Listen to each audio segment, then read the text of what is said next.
Welcome to this special program. We are sitting down with the former president of the Democratic Republic of the Congo, President Joseph Kabila. President Kabila, thank you so much for this opportunity. Thank you. A pleasure. First of all, you had been here in Namibia for the burial and memorial service of the late founding president, Dr. Sam Nujoma. What had been your observations as to how Namibia, and especially Africa, has bade farewell to this iconic statesman? Well, thanks a lot. I came to pay my last respects to the former president, the founding father, President Sam Nujoma. Well, what has my observations been? Personal observation is that, well, first of all, he will be dearly missed. That's a fact, that's for sure, not only by the Namibians, but across the region, the Southern African region and beyond, the whole continent, that's for sure. Secondly, I believe that it's probably a page that we are now turning. I remember that, and that's one of the main reasons why I had to come. It's because when I lost, or when the Congo lost, the President Laurent Désiré Kabila way back in 2001, we had three heads of state who came from the Southern African region. It was himself, former President Nujoma, back then President of the Republic of Namibia, President of Santos, and of course late President Mugabe. And the three of them are now gone. He's the last one to have left us. So I made it a point to come pay our respects, especially since he was not only the former president of Namibia, but also a father figure for most of us. But the most important thing is, well, should pick up from where he left, and this new generation should continue and carry on with what he was doing and from where he left, in fact. President Kabila, this is an end of an era, if we can say that. It's the last of the founding presidents alive that now passed on. But coming back to you, you were leading the DRC after that period that you mentioned for 18 years uninterrupted. But then you sort of went out of the public eye. What have you been up to since that time? What have I been up to? As you can attest, I'm alive, so I've been alive. Yes, 18 years is a long time in the life of a nation. It could be a short time in the life of a human being. But we left office as per the Constitution. We've been doing various other activities, academic activities, and we intend probably to continue with those. But if the situation continues as it is back home, then we definitely will have to make sure that the Congo does not go down the drain, and that we are also there to assist, and as a mission to do exactly what we think has to be done in order for that situation not to get from bad to worse, which is basically what's happening as we speak. Yes. Mr. Kabila, you talked about academic activities. This is studying at the University of Johannesburg. Yeah, part of it is, yes, studying at the University of Johannesburg, which we are through with, and we currently, in fact, we suspended our academic activities 2-3 months ago in order to just have give more time and attention to the situation back home. So we suspended that for some time. And because of that, is that you coming back into the public life? Are we seeing that because there's reports that you are emerging from the shadows? I don't know. That is the reports that we're reading. Those reports are wrong. Those reports are wrong. I've never been in the shadows. I've always been in the light. It's just that I was concentrating on something, and I always want to give my full attention to what I'm doing in order to succeed. You can multitask, but when you're dealing with very serious issues, multitasking is not an option. And here we're dealing with very serious issues. Well, academically, and of course the Congo being a very serious issue, serious situation. So you have to choose which is a priority. And for the time being, it's clear that the situation back home has become a priority. Indeed. We are also reading reports, and I hope this time it's correct, that all eyes are on you, especially from the party that you lead, the People's Party for Reconstruction and Democracy, that all eyes are on you to stabilize the situation in the DRC.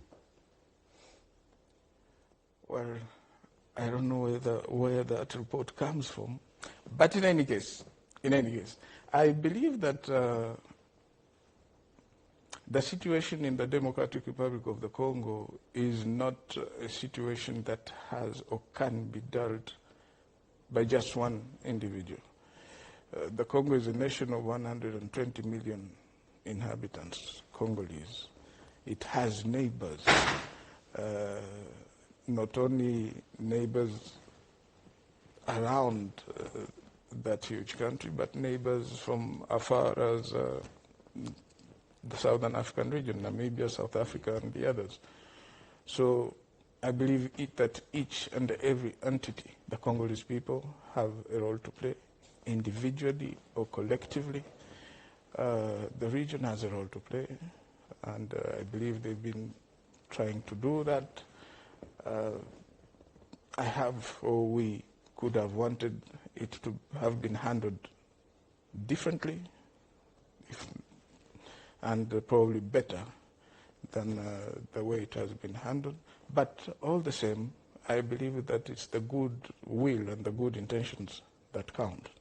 And you have to channel all those good intentions and create sufficient energy, positive energy, in order to deal with the situation. So yes, our party, our political platform is very much involved, will continue to be involved in order to bring about not only peace and stability, but also national cohesion within the country, because it's one of the elements, if not the major element, that's lacking and that has led to the current situation as we know it today. But, like I said, I've made it a point not to talk about the Congo and its internal politics being out of the Congo. I'm not going to make it an exception for the Namibian Broadcasting Corporation. Yeah. So no exceptions. We respect that 100%. Because please. There are many reasons for that. But in 2008, you were the one who signed a peace deal with the rebel groups within the eastern DRC. Is it wrong to see you as a key peacemaker in this conflict? Well, we've already been talking about peace. In fact, this stems from the understanding that you cannot have development, which is the ultimate objective for any government, any people, development and economic well-being of the people. You cannot have that without having peace. So peace is the priority, if not the foundation, of anything. And you cannot have peace if you have injustices within a society. So coming back to your question, yes, lots of agreements, in fact, have been signed, not only in 2008. I believe the first one, major, you might call it, was an agreement we signed in Lusaka way back in 2001 or 2, which led to the Sun City Agreement,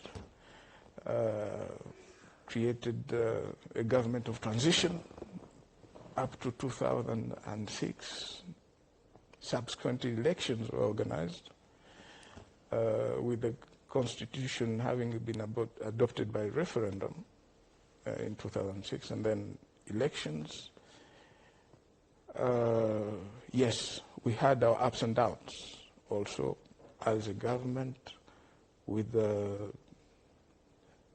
rebellions left and right, mostly in the east, but not only in the east. And we dealt with these both ways, meaning we used negotiations as a tool, but we also built the capacity to deal with such a situation militarily. And that's how we managed to bring peace to 98% of the region in the east, the west, across the country. Now, the current fighting that's ongoing has its root causes in very many other situations, as you might call them. Governance being an issue, injustices being an issue, constitution not being respected being an issue. So there are very many issues that come into play. And when you have such a situation internally, that's the internal dynamics, you'll have external players who will also crop in. And that's what is happening. So today, as we speak, you have a number of armies that are deployed in the Congo, and each and every one of those countries has its own interests at heart. So those are the contradictions that we faced way back in 2001. We managed to do away with those, but they've cropped back up, and it's a challenge that we have to meet head-on as Congolese, with all our neighbors, with the SADC region, and now members of the East African community. So those are the challenges that have to be met head-on, and to be dealt with, so that peace is not just a word that's uttered left and right.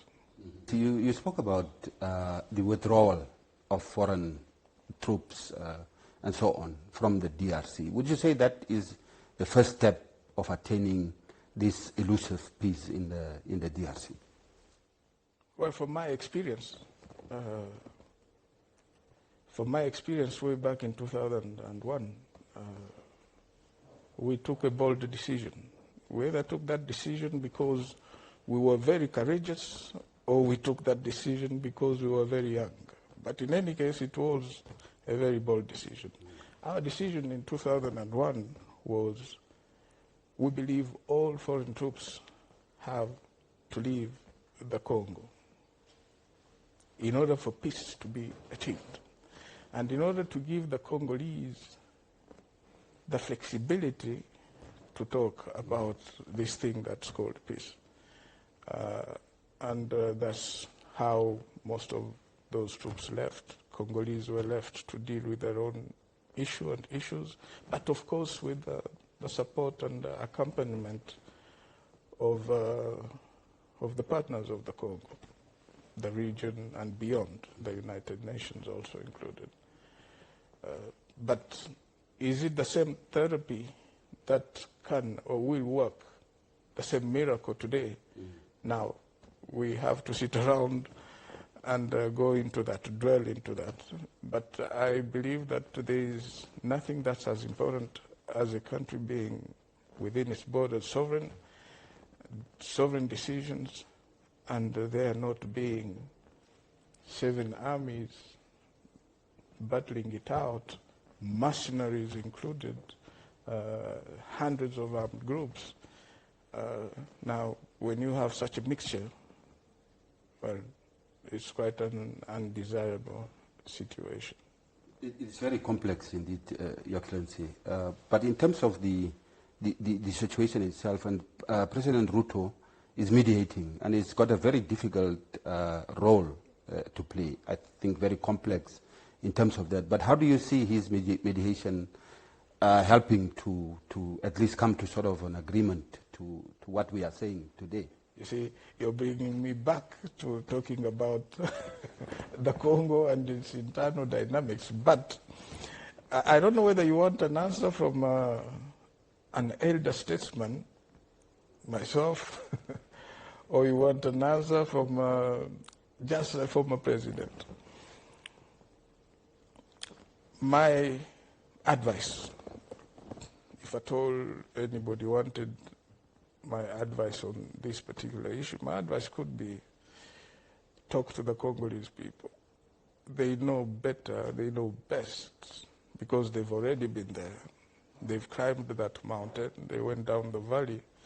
It's another mountain to climb. They know better and best how or what it is that they're suffering from. I know that the initiative is to bring mediators from West Africa and some other African countries, but no mediator will ever tell you that he or she knows the Congo better than the Congolese themselves. And I think that should be the first step. And then the second step, of course, should be the goodwill. How do you judge the goodwill, good intentions of the actors? And of course, thirdly, what are the guarantees that what you're doing will definitely, or at the end, bring about the peace that we are talking about? So I think it's a process that's still in its infancy. And I don't have all the details, so I should definitely abstain myself from going into what President Ruto is doing. Our church leaders are also trying to do something. But with time, I think we'll get all the details and we'll be able to make our own judgment. But my advice could be that. But currently also there is the feeling that the DRC people are fighting themselves. They are fighting amongst themselves. If you look at the eastern part of DRC, there is that perception. Is that a correct perception that we are having at the moment? Well, like I said, you have internal dynamics which have made it such that you have people who have picked up arms, you have the government that's fighting those who have done so. The reasons are various reasons.